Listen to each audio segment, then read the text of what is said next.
Hola, buenos días. Gracias por estar con nosotros una vez más en Mensajes en Tiempo de Cuarentena con el pastor Aldo Vegagaray.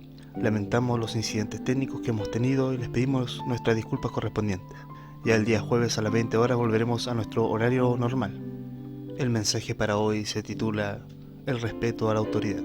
Pero antes nos gozaremos con los especiales del año 2007 de la Iglesia Bautista Montorep.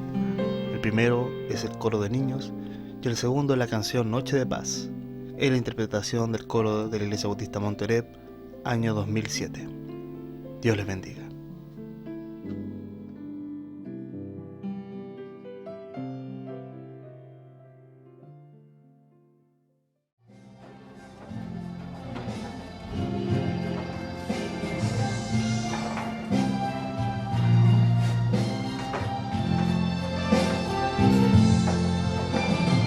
Todos andaban de aquí para allá, nadie notó algo especial, salvo algunos pastores y reyes magos que iban camino a encontrar.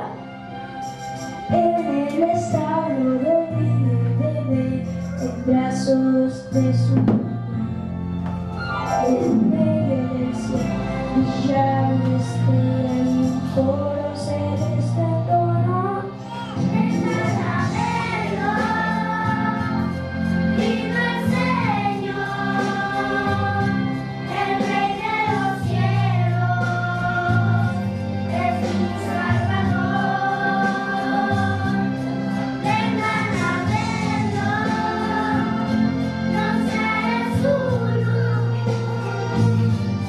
Él es el nuestro favor, vengan ya a ver a Jesús.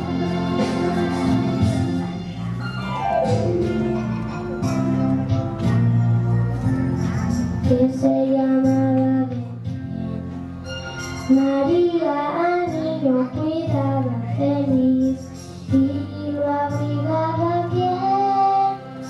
Entre los bueyes y el burro durmió en aquella Navidad. Pero aún los ángeles esta canción cantan a la humanidad. Todos reciban al Hijo de Dios, el Rey de los cielos, es tu Salvador.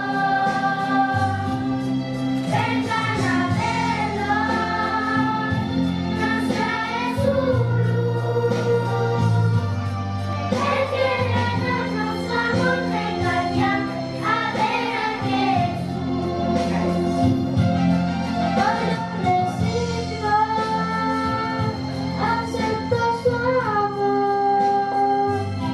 El Rey de los cielos es tu Salvador.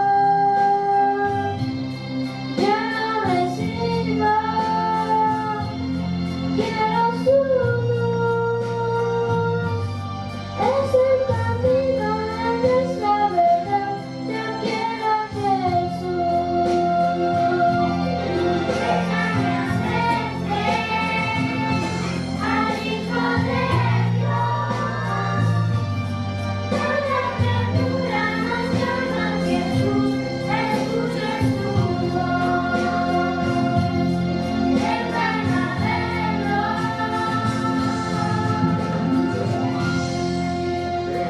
Amén.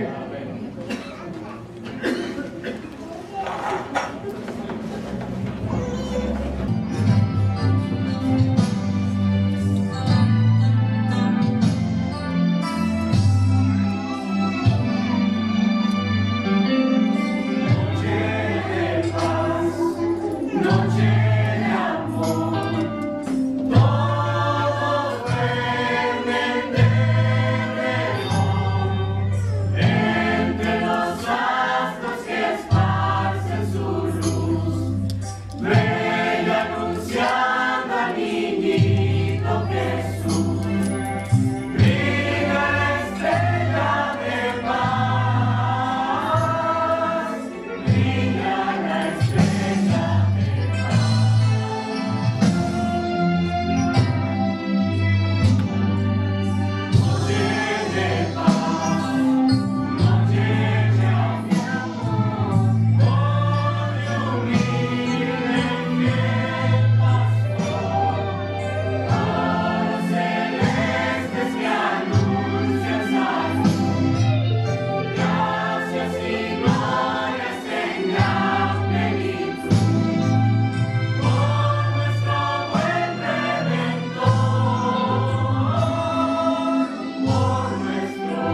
Hola hermanos, el texto de esta tarde se encuentra en el primer libro de Samuel, capítulo 18, versículos 6 al 14.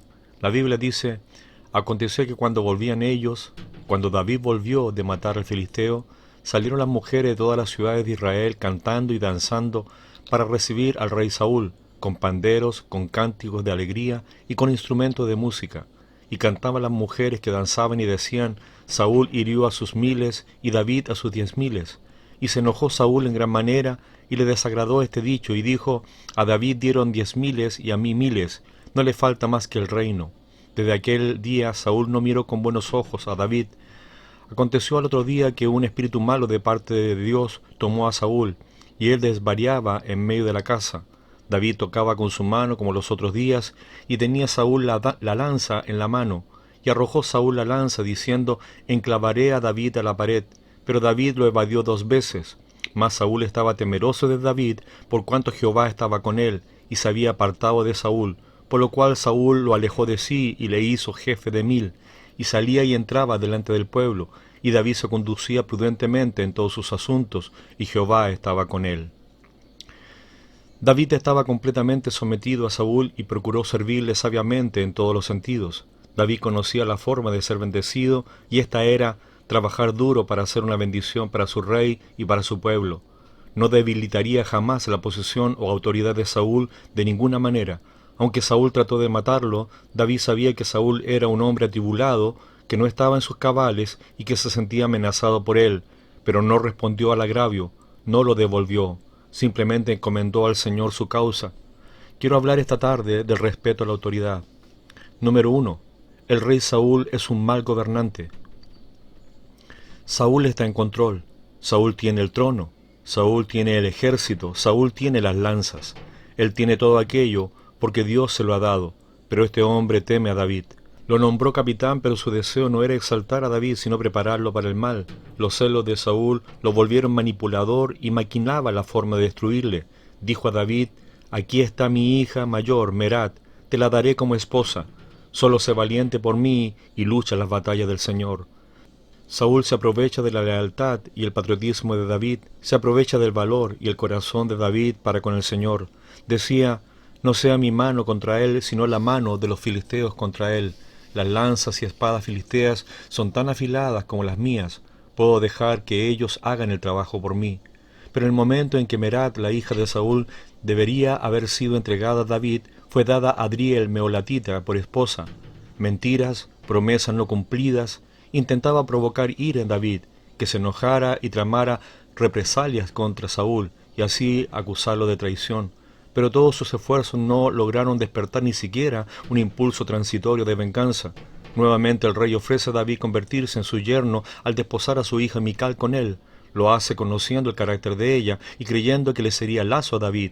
Y le manda decir: el rey no desea ningún dote, sino siempre pucio de los filisteos para vengarse de los enemigos del rey. Pareciera que Saúl no está pidiendo mucho, cuando en realidad está pidiendo algo mucho más grande que mucho dinero. Le pide a David que ponga su vida en gran peligro, aunque Saúl lo quiere muerto. Pero David accedió humildemente a la demanda de Saúl de esta dote, aunque Saúl olvidó todos sus ofrecimientos al que matara al gigante Goliat. Saúl fue un mal rey, solo deseaba sus propios intereses y destruiría al que tratara de interponerse. Era muy diplomático para relacionarse con la gente, pero era un manipulador y mentiroso, corrupto y asesino. Hermanos, el tema de la autoridad nos interesa a todos. Todos estamos bajo autoridad y varios de nosotros la ejercemos como padres, jefes, maestros, hermanos mayores, líderes de la iglesia, etc. La autoridad es una idea de Dios, no de hombre. El libro de Romanos capítulo 13, versículo 1 dice: Sométase toda persona a las autoridades superiores, porque no hay autoridad sino de parte de Dios, y las que hay por Dios han sido establecidas. La autoridad es diseño de Dios. Dios es un Dios de autoridad, así que su misma naturaleza exige que el mundo que Él gobierna esté también bajo autoridad. La autoridad es delegación de poder, mandato, dominio o magistratura de parte de Dios. La autoridad de Dios rige todas las cosas. Su autoridad lo representa a Él mismo. Dios está por encima de todas las autoridades y todas ellas están debajo de Él. Las palabras a Nabucodonosor lo expresan claramente. Daniel capítulo 4 versículo 25 al 26 dice: que te echarán de entre los hombres y con las bestias del campo será tu morada, y con hierba del campo te apacentarán como a los bueyes, y con el rocío del cielo serás bañado, y 7 tiempos pasarán sobre ti, hasta que conozcas que el Altísimo tiene dominio en el reino de los hombres, y que lo da a quien él quiere. Y en cuanto a la orden de dejar en la tierra la cepa de las raíces del mismo árbol, significa que tu reino te quedará firme, luego que reconozcas que el cielo gobierna. Aunque los gobernantes de las naciones no crean en Dios, sin saberlo han sido establecidos por Él. Estas autoridades no actúan con autoridad propia. El libro de Juan capítulo 19, versículos 10 y 11 dice: Entonces le dijo Pilato: ¿A mí no me hablas? ¿No sabes que tengo autoridad para crucificarte y que tengo autoridad para soltarte? Respondió Jesús: Ninguna autoridad tendrías contra mí si no te fuese dada de arriba. Por tanto, el que a ti me ha entregado, mayor pecado tiene. Por tanto, debemos sujetarnos a toda institución humana. El primer libro de Pedro, capítulo 2, versículos 13 y 14 dice: Por causa del Señor, someteos a toda institución humana, ya sea al rey como a superior, ya a los gobernadores como por él enviados para castigo de los malhechores y alabanza de los que hacen bien. Los ciudadanos se deben someter a sus gobernantes, las casadas deben sujetarse a sus maridos, los hijos sujetos a los padres, los empleados a sus jefes. El libro de Tito capítulo 2 versículo 9 dice: Exhorta a los siervos a que se sujeten a sus amos, que agraden en todo, que no sean respondones. Así como la autoridad delegada sigue a Dios, de la misma manera todos los que están bajo autoridad deben seguir a la autoridad delegada por Dios. No hay lugar para el servicio individual aislado, cada uno debe servir coordinado bajo autoridad. Ahora, es verdad que todos nosotros tenemos malos modelos de autoridad: padres, maestros, gobernadores, policías, pastores, etc., abusivos, autoritarios, y es amarga la impotencia y la rabia que hemos tenido que soportar ante personas que hasta parecen disfrutar su prepotencia y soberbia. Algunas veces estas autoridades están allí para enseñarnos grandes lecciones de vida, algunas veces solo para que clamemos a Dios pidiendo ayuda. Ahora, no importando si la autoridad sea buena o sea mala, si Dios le hubiera dado a escoger al hombre vivir con o sin autoridad, hubiera escogido la segunda opción. Una de las fantasías de todo ser humano es vivir sin regla. Imagínense transitar por las calles sin semáforos, sin policías. Imagínense un partido de fútbol o de cualquier deporte donde no haya árbitro o ninguna regla. Es imposible. Sería un caos total. Dios ha puesto autoridades sobre nosotros para protegernos y guiarnos y mantener un orden en nuestras vidas. Número 2. ¿La rebelión es justificada contra Saúl? David ya había sido ungido rey, pero él sabía que si mataba a Saúl se rebelaba en contra de la autoridad de Dios, porque Saúl también había sido ungido por Dios. David incluso, hasta en sus expresiones verbales, demostró obediencia a la autoridad. Al devolver la lanza arrojada y matar a Saúl, probaría muchas cosas: que es valiente, que enfrenta con valentía el mal, que lucha por lo justo y no tolera las injusticias y el maltrato, que es inquebrantable y nada le puede vencer, que es un defensor del desvalido, defensor de la fe y guardián de la verdad. Sí, todas estas cualidades mostrarían que él era el ungido, candidato a ser el rey. Pero si David no se sometía a la autoridad de Dios, su obra sería tan inútil como la de Saúl. No es fácil comportarse sabiamente cuando se arrojan lanzas. No es fácil comportarse sabiamente cuando te echan del palacio. No es fácil comportarse sabiamente cuando tienes enemigos poderosos y decididos. Sea quien sea la persona a quien desobedezcas o a quien te rebeles, sea cual fuera el grado de rebeldía y desobediencia, tu problema fundamental será siempre contra Dios.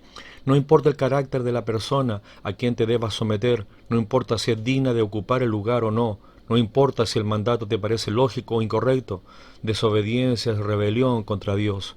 Por supuesto, existe una excepción, que es solo en un caso de que abiertamente nos ordenen violar alguno de los mandamientos expresos de Dios. Entonces la misma palabra de Dios nos ordena que es necesario obedecer a Dios antes que a los hombres. Aunque esta parte ha dado a algunos licencias infundadas para no sujetarse. Nuestra mala naturaleza por lo general nos hace cuestionar la autoridad y mezclar nuestras preferencias con lo que claramente dice la Biblia que es pecado. Lo que verdaderamente necesitamos los seres humanos para ser más obedientes no se encuentra en autoridades que digan y hagan una misma cosa o que merezcan el puesto de autoridad. No se trata de que sean más dignas, no se trata de tener reglas más razonables o claras, no se trata de que los castigos sean más severos, no se encuentra en nada que esté afuera de nosotros. Nuestro problema está en la raíz de todo lo que hacemos, nuestra actitud. La sumisión es una cuestión de actitud, mientras que la obediencia es un asunto de conducta. Pedro y Juan respondieron al concilio judío: juzgad si es justo delante de Dios obedecer a vosotros antes que a Dios. Hechos capítulo 4, versículo 19. La actitud de ellos no era rebelde, dada que todavía se sometían a los que estaban en autoridad. Sin embargo, no mostraron obediencia absoluta. Cuando la autoridad delegada y la autoridad de Dios misma entran en conflicto, debemos mantener la sumisión, pero no la obediencia a la autoridad delegada. Los gobernantes les habían prohibido a Pedro y a Juan predicar el Evangelio, los amenazaron y golpearon. Sin embargo, ellos salieron y continuaron predicando el Evangelio.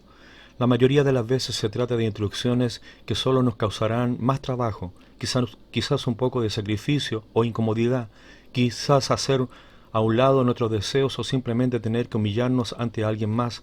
Por lo tanto, la mayoría de las veces no hay razón legítima para desobedecer. Noten la bendición a la obediencia y la gravedad a la desobediencia. El libro de Romanos capítulo 13, versículo 2 al 5 dice: de modo que quien se opone a la autoridad, a lo establecido por Dios resiste, y los que resisten acarrean condenación para sí mismo, porque los magistrados no están para infundir temor al que hace el bien, sino al malo. ¿Quieres pues no temer a la autoridad? Haz lo bueno y tendrás alabanza de ella, porque es servidor de Dios para tu bien. Pero si haces lo malo, teme, porque no en vano lleva la espada, pues es servidor de Dios, vengador para castigar al que hace lo malo, por lo cual es necesario estarles sujetos, no solamente por razón del castigo, sino también por causa de la conciencia. Entonces, no es un juego desobedecer, no se trata de travesura o de ignorancia, es rebeldía que se castiga duramente. La obediencia a la autoridad trae beneficio para todos. 3 cosas conlleva la obediencia: alabanza de la autoridad, innecesario castigo y conciencia limpia y tranquila. La simple orden de obedecer de parte de Dios debería bastarnos para guardarnos de cualquier tipo de rebelión o de falta de sometimiento a cualquier autoridad. Dios no tiene que darnos explicaciones de lo que Él nos manda. No podemos servir a Dios y a la vez tener un espíritu rebelde. No miremos al hombre sino a la autoridad con la que ese hombre está revestido. No obedecemos al hombre sino a la autoridad de Dios en ese hombre. Si miramos al hombre sin mirar su autoridad, seguramente tendremos serios problemas para sujetarnos a él. La desobediencia es en última instancia a Dios. De modo que quien se opone a la autoridad, a lo establecido por Dios resiste, y los que resisten acarrean condenación para sí mismo. El libro de Proverbios capítulo 17 versículo 11 dice: el rebelde no busca sino el mal, y mensajero cruel será enviado contra él. Número 3. Dios se encargará. En una ocasión Saúl entró en una cueva para cubrir sus pies, y sus guardaespaldas estaban afuera de la cueva esperándolo, y David y sus hombres estaban escondidos dentro de la cueva. Esto no fue coincidencia, sino que fue arreglado por Dios para probar a David, para entrenar a David, y para mostrar el corazón piadoso de David. Y se levantó David y calladamente cortó la orilla del manto de Saúl. Después de esto se turbó el corazón de David, porque había cortado la orilla del manto de Saúl. Y dijo a sus hombres: Jehová me guarde de hacer tal cosa contra mi señor, el ungido de Jehová, que yo extienda mi mano contra él, porque él es el ungido de Jehová. Así reprimió David a sus hombres con palabras, y no les permitió que se levantasen contra Saúl, y Saúl, saliendo de la cueva, siguió su camino. David sabía mejor que nadie que Saúl era un líder dañado y corrupto. Sin embargo, estaba en las manos de Dios el quitarlo, y David no haría lo que solo Jehová podía hacer. Podría haberse desanimado y pensado que su destino estaba en manos del que lo atacaba. David sabía que su destino estaba en las manos de Dios, y podía tener paz en eso, y por lo mismo no guardaba rencor ni amargura en su corazón. David se levantó después y saliendo de la cueva dio voces detrás de Saúl diciendo: mi señor el rey. Y cuando Saúl miró hacia atrás, David inclinó su rostro a tierra e hizo reverencia. Y dijo David a Saúl: ¿por qué oyes las palabras de los que dicen: mire que David procura tu mal? He aquí han visto hoy tus ojos cómo Jehová te ha puesto hoy en mis manos en la cueva. Y me dijeron que te matase, pero te perdoné porque dije: no extenderé mi mano contra mi señor, porque es el ungido de Jehová. Y mira, Padre mío, mira la orilla de tu manto en mi mano, porque yo corté la orilla de tu manto y no te maté. Conoce pues y ve que no hay mal ni traición en mi mano, ni he pecado contra ti. Sin embargo, tú andas a casa de mi vida para quitármela. Juzgue Jehová entre tú y yo, y véngueme de ti Jehová, pero mi mano no será contra ti. Como dice el proverbio de los antiguos, de los impíos saldrá la impiedad, así que mi mano no será contra ti. ¿Tras quién ha salido el rey de Israel? ¿A quién persigues? ¿A un perro muerto? ¿A una pulga? Jehová pues será juez, y él juzgará entre tú y yo. Él vea y sustente mi causa, y me defienda de tu mano. David dijo: Jehová pues será juez. Dios me librará de tu mano. El libro de Romanos capítulo 12, versículo 17 al 21 dice: no paguéis a nadie mal por mal. Procurad lo bueno delante de todos los hombres. Si es posible, en cuanto dependa de vosotros, estad en paz con todos los hombres. No os venguéis a vosotros mismos, amados míos, sino dejad lugar a la ira de Dios, porque escrito está: mía es la venganza, yo pagaré, dice el Señor. Así que si tu enemigo tuviere hambre, dale de comer; si tuviere sed, dale de beber, pues haciendo esto, ascua de fuego amontonará sobre su cabeza. No seas vencido de lo malo, sino vence con el bien el mal. Y aconteció que cuando David acabó de decir estas palabras a Saúl, Saúl dijo: ¿no es esta la voz tuya, hijo mío David? Y alzó Saúl su voz y lloró, y dijo a David: más justo eres tú que yo, que me has pagado con bien, habiéndote yo pagado con mal. Tú has mostrado hoy que has hecho conmigo bien, pues no me has dado muerte, habiéndome entregado Jehová en tu mano, porque ¿quién hallará a su enemigo y lo dejará ir sano y salvo? Jehová te pague con bien por lo que en este día has hecho conmigo. David respetaba de tal manera a Saúl como ungido del Señor, que no perdonó al hombre que lo mató. Sin embargo, no impidió a David de enfrentarlo, confrontarlo, invocar el juicio y la venganza de Dios contra él y entregarlo en las manos del Señor para que a su tiempo lo castigara debidamente por sus pecados. David estaba decidido a dejar la situación en manos de Dios y no tomar el trono él mismo. Dios tendría que cuidar de Saúl porque David no lo haría. No lo tocaré porque es una autoridad dada por Dios. Dios lo puso, que Dios lo saque, y es lo que ocurrió. David se sometió a la autoridad cada día a pesar de la maldad que había en Saúl, y Dios lo bendijo. Hermanos, pero hay un ejemplo mayor, y es el de nuestro Salvador, que en obediencia al Padre fue a la cruz del Calvario a morir por nosotros. Estando en el huerto le dijo al Padre: no como yo, sino como tú quieres. Jesús obedeció al Padre y a las autoridades. Gran ejemplo tenemos en él. El libro de Juan capítulo 8 versículo 29 dice: porque el que me envió conmigo está, no me ha dejado solo el Padre, porque yo hago siempre lo que le agrada. Al terminar, un hombre bueno no apoya ni promueve la rebeldía en ninguna de sus expresiones, no se deja envenenar por los rebeldes ni manipular por ellos, nunca se une a los rebeldes ni los apoya, conduce a otros hacia la obediencia y la autoridad y ora por las autoridades. No olvides, Dios oye la murmuración acerca de la autoridad y la frena para detener el mal. El espíritu de rebeldía es sumamente contagioso. Dios mismo sale en defensa de la autoridad criticada. La autoridad no es algo que uno logra por su propio esfuerzo, sino que es dada por Dios a quien Él escoge. Si Dios se arriesga a confiarle su autoridad a los hombres, podemos entonces arriesgarnos a obedecer. Si el que ejerce la autoridad es justo o injusto, no nos importa, porque esa persona tiene que dar cuenta directamente ante Dios. El libro de Salmos capítulo 82, versículo 1 al 8 dice: Dios está en la reunión de los dioses, en medio de los dioses juzga. ¿Hasta cuándo juzgaréis injustamente y aceptaréis las personas de los impíos? Defended al débil y al huérfano, haced justicia al afligido y al menesteroso, librad al afligido y al necesitado, libradlo de las manos de los impíos. No saben, no entienden, andan en tinieblas, tiemblan todos los cimientos de la tierra. Yo dije: vosotros sois dioses, y todos vosotros hijos del Altísimo, pero como hombres moriréis, y como cualquiera de los príncipes caeréis. Levántate, oh Dios, juzga la tierra, porque tú heredarás todas las naciones. Hermanos, que Dios les bendiga. Oren por mí. Un abrazo, Pastor Aldo.